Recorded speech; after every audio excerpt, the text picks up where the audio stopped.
Hello, this video is about filament settings and presets.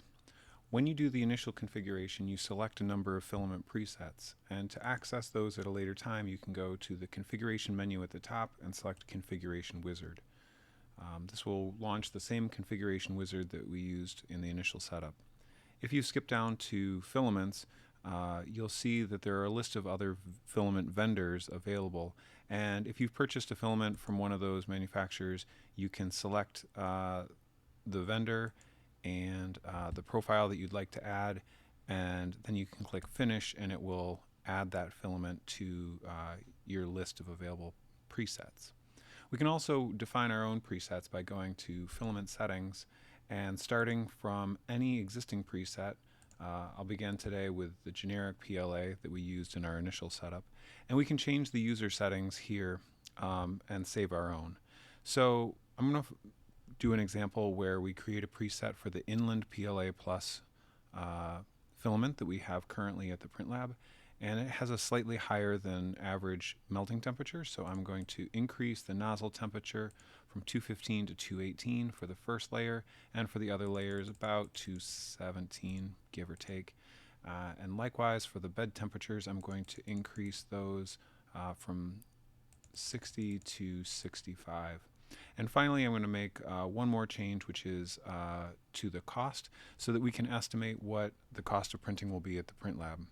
Our current rate for printing is measured in grams, so we charge 20 cents per gram, and in this case measured in kilograms, we can enter the value of 200, and it will provide us an estimate of how much a print will cost after you've done the slicing and setup, so that you have an awareness of how much filament will be used and how much that will cost you.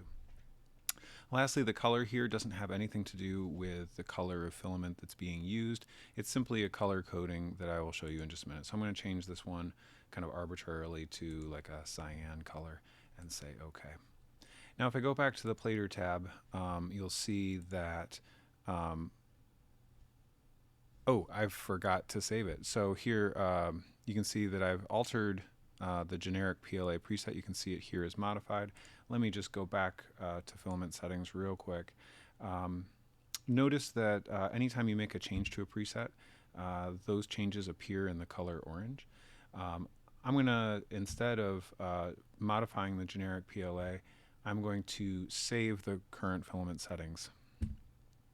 So if I click on this, I'm going to actually save it over top of the previous Inland PLA Plus setting, because that's what I've done here, and I'm going to click OK to save it.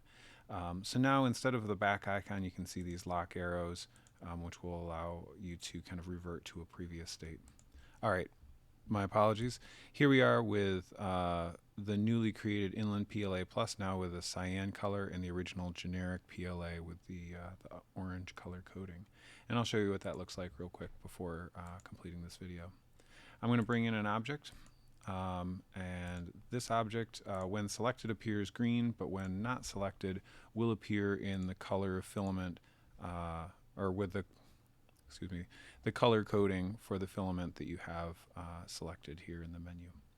Anyway, that is all for now. I'm going to leave off and come back in another video where I'll talk about other print settings and how to set up your 3D print. Thanks for watching.